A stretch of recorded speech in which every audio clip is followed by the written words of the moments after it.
कावेरी जी अपनी तीनों बेटियों की शादियां 3 घर जमाई बेटों के साथ करवा देती हैं। उन्हें लगता है कि ये लड़के शायद घर का कामकाज संभाल लेंगे, लेकिन तीनों घर जमाई बहुत आलसी थे। वो नौकरी भी नहीं करते थे और घर का काम भी। कावेरी जी ने अपनी बेटियों से कहा कि वो अपनी प्रेगनेंसी का बहाना बनाकर अपने पतियों को सबक सिखाएं।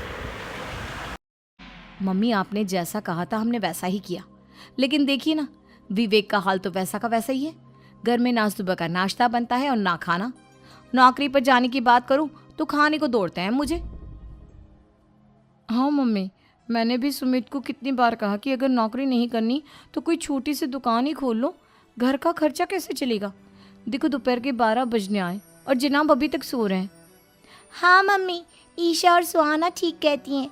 अविनाश का भी यही हाल है।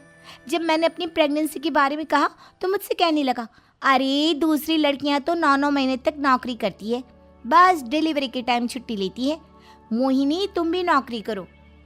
अब मुझे कहाँ नौकरी मिलेगी? मम्मी बताओ, अब मैं क्या करूँ? हे भगवान, क्या सोचकर घर जमाई दामाद लाई थी मैं कि मेरी बेटियां मेरे पास रहेंगी और खुश रहेंगी। लेकिन इन आलसी दामादों ने तो हमारी जिंदगी को भी प्रॉब्लम में डाल दिया है। मैं तो कहती हूँ मम्मी, हम लोग वापस अपनी जॉब पर जाना शुरू कर देते हैं। बता देते हैं इन लोगों को कि हमने प्रेगनेंसी का बहाना किया है। नहीं नहीं बेटा, ऐसी गलती भी मत करना। अगर तुमने ऐसा किया तो इन तीनों की आदत और ख़राब हो जाएगी। अरे आज नहीं तो कल कभी तो तुम प्रेग्नेंट होगी, तब वापस यही प्रॉब्लम आएगी। तब क्या करोगी तुम तीनों? हाँ मम्मी, आपकी बात तो बिल्कुल सही है। इन लोगों को तो सुधारना ही पड़ेगा। लेकिन कैसे? अपने बच्चों के आने की खबर सुनकर भी इन लोगों पर कोई असर नहीं हो रहा। पैसे कमाने के लिए घर से बाहर निकलना ही नहीं चाहते ये तीनों। अब मेरे दिमाग में एक प्लान आया है। तुम तीनों चिंता मत करो, उन तीनों को बुलाओ, फिर मैं बात करती हूँ। कावेरी जी तीनों दामादों को बुलाकर अपनी बात कहना शुरू करती हैं। अविनाश, सुमित और विवेक, देखो बेटा, मैं ना तुम तीनों से बड़ा प्यार करती हूँ, इसीलिए तो तुम्हें घर जमाई बना कर रखा है मैंने। अरे मम्मी जी, सीधे सीधे कहिए ना, क्या बात है? प्यार तो हम भी आपको बहुत करते हैं। अरे मम्मी जी, आपकी इज्जत भी बहुत करते हैं। अरे भाई, आपके जैसी सास और कमाने वाली बीवी सबको मिलती है क्या? हाँ मम्मी, विवेक और सुमित ठीक कह रहे हैं। आपकी बेटी से शादी करके मेरी तो ज़िंदगी ही अच्छी हो गई है। जानती हूँ मैं, और ये भी जानती हूँ कि तुम तीनों अपने अपनी बीवियों से बहुत प्यार करते हो। बेटा, बात ऐसी है कि हमारे कुल गुरु ने कहा है कि प्रेग्नेंट होने के बाद मेरी तीनों बेटियां शुरू के 4 महीने हमारे गांव में जाकर रहेगी, जहां मेरे चाचा जी रहते हैं। अरे लेकिन क्यों मम्मी, गांव में जाकर रहने की क्या ज़रूरत है इन तीनों को? वो क्या है ना बेटा, हमारे परिवार को एक श्राप है। अगर मेरी बेटियों ने यहाँ पर बच्चा पैदा करने की कोशिश की तो उनके बच्चों को कुछ भी हो सकता है। इसलिए अब से लेकर 4 महीने पूरे होने तक इन्हें गांव वाले घर में रहना पड़ेगा। हाँ, तो इसमें प्रॉब्लम क्या है मम्मी जी? हम भी वहाँ जाकर रहेंगे, पिकनिक मनाएंगे। अरे भाई, बीवी जहाँ हम भी वहाँ। हाँ यार, आइडिया तो बहुत अच्छा है। शहर की ज़िंदगी में रह रहकर परेशान हो चुके हैं, अब कुछ दिन गांव में बिताएंगे।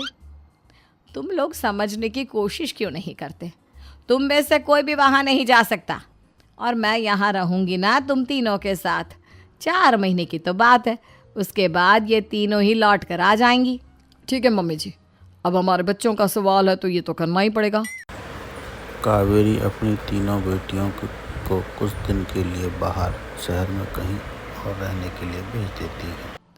अरे मम्मी जी, बहुत दिन से पिज्ज़ा नहीं खाया, मंगवाइए ना।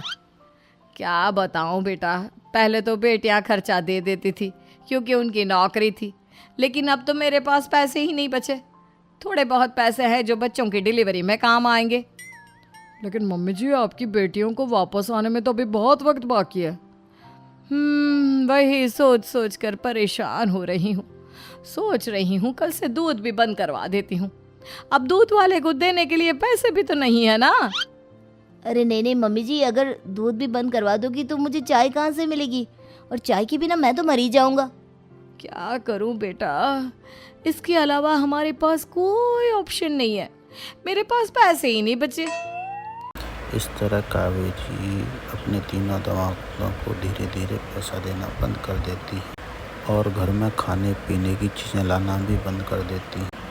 अब वो तीनों बहुत परेशान होने लगे थे। एक दिन वो तीनों घर से बाहर निकलते बाजार में जाने के बाद। यार अच्छा खाना खाए हुए कितने दिन हो गए, पता नहीं कब अच्छा खाना मिलेगा। हमारी बीवियों के जाने के बाद तो हमारी हालत भिखारियों जैसी हो गई है यार। कुछ भी हो, मुझे तो आज पिज्ज़ा खाना ही खाना है। जेब में 1 रुपया नहीं और पिज्ज़ा खाएगा, कहाँ से आएंगे पैसे? अरे देख वहाँ सामने बोर्ड पर क्या लिखा हुआ है, कंप्यूटर पर काम करने के लिए एक आदमी की आवश्यकता है। भाई मैं तो जा रहा हूँ, काम करूँगा और शाम तक पैसे लाकर आराम से पिज्ज़ा खाऊंगा। जा जा, तुझे कोई काम नहीं देने वाला, हम तो घर जा रहे हैं। चल भाई सुमित। सुमित और अविनाश वहाँ से चले जाते हैं और विवेक उस कंप्यूटर शॉप पर सारा दिन काम करके 5,000 रुपये कमा कर घर लौट कर आता है और अपने खाने के लिए अच्छी अच्छी चीज़ें भी लेकर आता है। ये देखकर विवेक और सुमित के दिल में भी कुछ पैसे कमाने की इच्छा जागती है। अरे सुबह सुबह कहाँ चल दी है तुम? मम्मी जी एक बहुत अच्छी जगह मिली है, कंप्यूटर पर काम करने के 5,000 मिले थे कल मुझे। अगर रोज़ काम करूँगा तो पूरे 40,000 की तनख्वाह। अरे वाह, ये तो बहुत अच्छी बात है दामाद जी, आपको जाना ही चाहिए। सुमित और अविनाश वहाँ से चले जाते हैं। विवेक उस कंप्यूटर शॉप पर सारे दिन काम करके 5,000 रुपये कमा के शाम को घर वापस आता है और अपने खाने के लिए अच्छी अच्छी चीज़ें भी लेकर आता है। ये देख कर दोनों के मन में भी पैसे कमाने की इच्छा जागती है। अरे वाह, विवेक 40,000 कमा लेता है, अविनाश 60,000 और सुमित तुम भी 40,000 के आसपास कमा ही लेते हो। कुल मिलाकर तुम अच्छे खासे पैसे कमा रहे हो बेटा। हाँ मम्मी जी, बहुत मज़ा आता है जब महीने के एंड में मोटी रकम हाथ में आती है। पूछिए मत मम्मी जी, घर में रहकर रोटी बना बना कर औरतों जैसा महसूस होने लगा था मुझे तो। हाँ बेटा, तुम तीनों की बात तो बिल्कुल ठीक है। और जानते हो, अब तुम तीनों की पत्नियां भी वापस लौट कर आने वाली है। लेकिन मम्मी जी अभी तो उन्हें गए सिर्फ 2 महीने हुए हैं, आपने तो कहा था वो 4 महीने के बाद लौट कर आएंगी। ऐसा कुछ नहीं है बेटा, मैं सिर्फ तुम तीनों को सबक सिखाना चाहती थी कि आदमी घर में बैठकर बीवी की कमाई खाता हुआ अच्छा नहीं लगता। इस दुनिया में हर इंसान को मेहनत करनी चाहिए, काम करना चाहिए, चाहे वो औरत हो या आदमी, ताकि अपने परिवार को संभाल सके। कावेरी की बात सुनकर इन तीनों को अपनी गलती का एहसास होता है। कावेरी उन्हें सच बता देती है कि उसकी तीनों बेटियां शहर में ही और कहीं रह रही थीं। बेटियां वापस आ जाती हैं और सभी खुशहाल तरीके से रहने लगते हैं। चैनल को सब्सक्राइब करें और लाइक करें।